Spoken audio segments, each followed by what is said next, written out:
দিন নিয়ে খুব বেশি আবেগী হওয়ার প্রয়োজন নাই। দিন বাস্তবতার নাম। দিন কিসের নাম? 5 ওয়াক্ত সালাত পড়তে হবে সবাইকে, এর নাম দিন। প্রত্যেকটা যুব সমাজকে 5 ওয়াক্ত সালাত আদায় করতে হবে।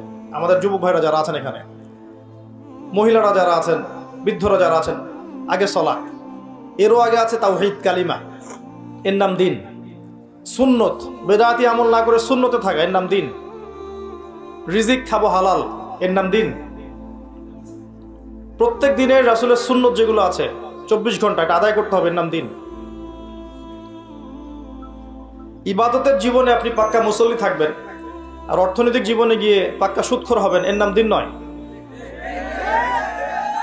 ইবাদতের ক্ষেত্রে আপনি নফল সদকা করছেন, ফরজ যাকাত দিচ্ছেন না, এর নাম দিন নয়।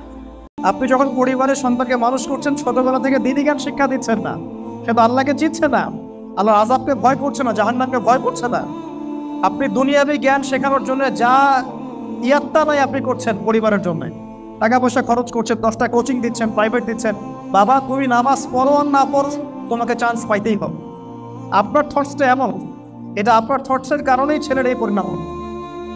এবং এখন সমাজে পরিবারের মধ্যে ডিস্টেন্স বেশি, বাবার থেকে ছেলের ডিস্টেন্স বেশি, মায়ের থেকে মেয়ের ডিস্টেন্স বেশি, কারণ সবার হাতে একটা করে ফোন আছে। এটাই একটা জগৎ।